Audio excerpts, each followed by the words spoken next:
कार्यक्रम के प्रायोजक हैं टेस्ट में वेस्ट शोभा पैलेस बाली चौकी, आधुनिक सुविधाओं से लैस होटल रॉयल मेंशन, चंद्र आभा ज्वेलर मंडी हिमाचल प्रदेश और विजन इंडिया फाउंडेशन, एक ऐसा प्रोजेक्ट जो करे आपके सपनों को साकार।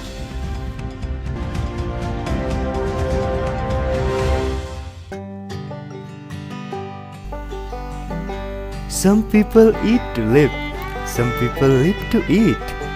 We belong to those who live to eat. Dream is tasty, taste is a dream, you should try it.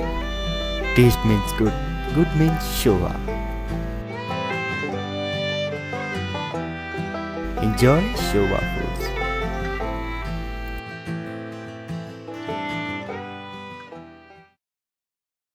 नमस्कार, न्यूज प्लस के इस खास कार्यक्रम में आपका स्वागत है। मैं हूं डी.आर. गौतम। यूं तो पिछले लगभग 18 महीनों से देश की जनता के लिए हर दिन ब्लैक डे बनता जा रहा है। कहीं रोजी रोटी की चिंता, कहीं कारोबार के जाने की चिंता, क्योंकि पिछले 18 महीनों से शायद ही कोई इंसान ऐसा होगा जिसने राहत की सांस ले ली हो।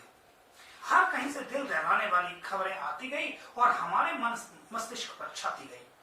हम दुनियादारी को भूलते चले गए और साथ ही हम भूलते चले गए उन किसानों को जो पिछले 6 महीनों से सड़कों पर बैठे हैं। हमें लगा कि सबसे जरूरी है कोरोना से बचना। हम भूल गए कि हमें 2 वक्त की रोटी देने वाले आखिर वो लोग क्या कर रहे होंगे जो पिछले 6 महीनों से अपने घर परिवार को छोड़कर सड़कों पर बैठे हैं।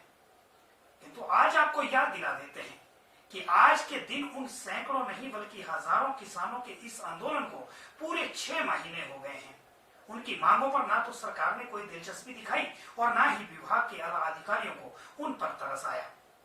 वक्त बीतता गया, किसानों पर भीड़ इकट्ठी करने के आरोप भी लगते रहे, क्योंकि कोरोना के इस दौर में भले ही देश की हानि हुई हो, कई कारोबार तबाह हो गए हो, किंतु आंदोलनों को कुचलने में सत्ताधारी सरकारों के पास इससे बेहतर कोई और हथियार हो ही नहीं सकता था। चाहे शाहीन बाग का आंदोलन हो या फिर अब तक का सबसे बड़ा आंदोलन किसान आंदोलन, बड़ी आसानी से ये आंदोलन अपनी आखिरी सांसें गिनते गिनते लगभग समाप्त हो गए। किसी भी सरकार को या प्रशासन को कोई मुशक्कत नहीं करनी पड़ी।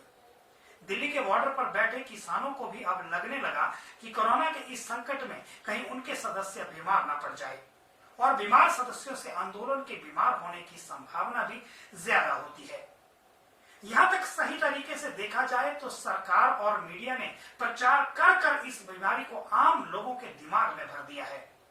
राष्ट्रीय लेखक एवं कवि सुरेंद्र शर्मा ने सोशल मीडिया पर एक अपना वीडियो डाला कि किस तरह से पूरी दुनिया में एक फोबिया बनाया जा रहा है। आइए पहले दिखाते हैं आपको ये वीडियो। इन माध्यम ने, चाहे वो टीवी का हो चाहे अखबार, 135 करोड़ के दिमाग में यह बीमारी भर दी है। बीमारी शरीर में हो तो इलाज हो सकता है, लेकिन बीमारी दिमाग में घर कर जाए तो भगवान भी उसका इलाज नहीं कर सकता। इसका एक इलाज है, ये जो जहर फैला रहे हैं, बीमारी फैला रहे हैं, ये आतंक फैला रहे हैं, ये नहीं बताते कि कोरोना से पिछली लहर में सिर्फ 2% लोगों की मृत्यु हुई थी और इस बार बड़ी लहर है, लेकिन मृत्यु जो हुई है, कल की खबर थी, 1.3% लोगों की मृत्यु हुई है। मृत्यु कम हुई है और इससे ज्यादा मृत्यु हर एक बीमारी में होती है। लेकिन इन प्रचार माध्यमों, संचार माध्यमों ने इस बीमारी को हर घर में पहुंचा दिया है। अगर बचना चाहते हो तो इस बीमारी से जूझने की जरूरत है, डरने की जरूरत नहीं।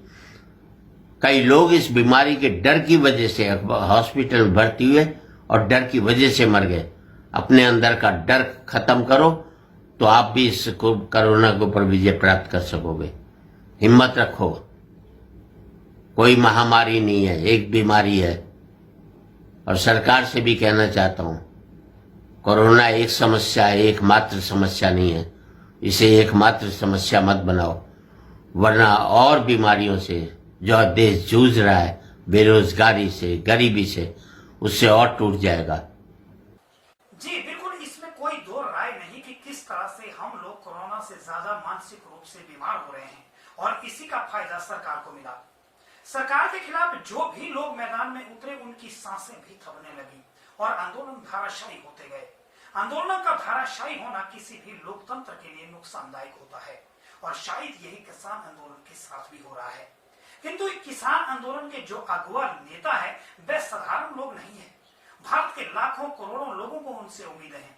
बात चाहे राकेश टिकैत की हो या योगेंद्र यादव की। इन्होंने सत्ता के कई दबाव झेले हैं, किंतु अपनी आवाज को इन्होंने कभी डूबने नहीं दिया या दबने नहीं दिया। भले ही अब किसानों ने भीड़ में प्रदर्शन करने का मन त्याग दिया है, किंतु आज पूरे भारत में किसान ब्लैक डे मना रहे हैं और सभी किसान आज के बाद अपने घरों पर काले झंडे लगाकर अपने आंदोलन को जारी रखेंगे। हिमाचल में भी किसान आंदोलन तेज होता जा रहा है और होना भी चाहिए, क्योंकि हिमाचल में अधिकतर आबादी किसानों पर निर्भर है और पूरा भारत किसानों के उगाए अन्न को खाता है। हिमाचल में पिछले लगभग 30 वर्षों से किसानों के लिए संघर्ष कर रहे पूर्व जिला परिषद सदस्य संतराम ने भी सर पर काला कपड़ा लगाकर अपना विरोध शुरू कर दिया है। न्यूज प्लस को दिए बयान में संतराम ने कहा कि किसानों पर जो काले कानून थोपे गए हैं उसका विरोध लगातार जारी रहेगा। आज पूरे देश में किसानों द्वारा काला दिवस मनाया जा रहा है। मैं उन किसान साथियों को सलाम करता हूं जो पिछले 6 महीने से 3 कृषि के जो काले कानून हैं उनके विरोध में लगातार धरना व प्रदर्शन कर रहे हैं और उन किसानों को जिन्होंने इस आंदोलन में अपनी जानें दी उनको नमन करता हूं। साथियों, ये 3 कृषि कानून जो है, जो मोदी सरकार के जो है इस कोरोना के पीड़ादायक समय के सबसे जन विरोधी कानून है, जो खेती किसानी को बर्बाद करके रख देगा और किसानों का जो आत्मसम्मान से जीने का अधिकार है उसको खत्म कर लेगा। और ये मैं उन पंजाब और हरियाणा व दिल्ली के आसपास के जो किसान साथी है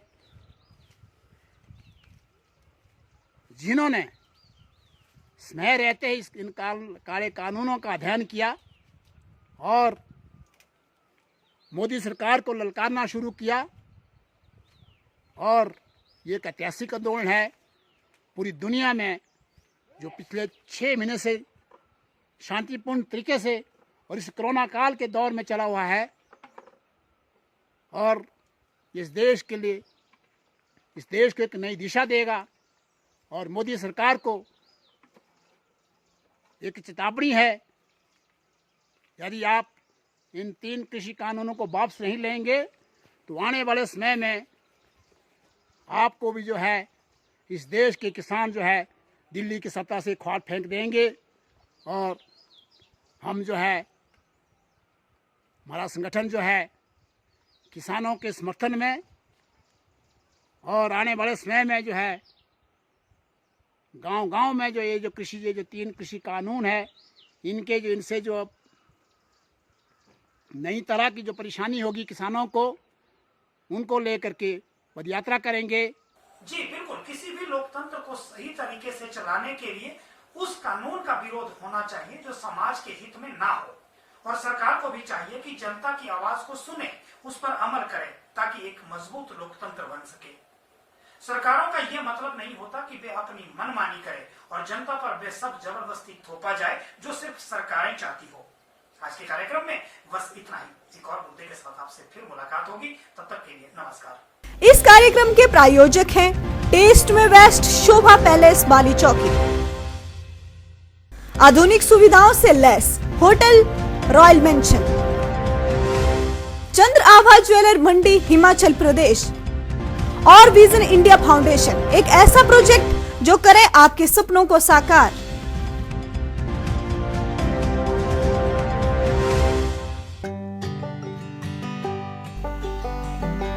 Some people eat to live. Some people live to eat. We belong to those who live to eat. Dream is tasty. Taste is a dream. You should try it. Taste means good. Good means sure. Enjoy Shova food.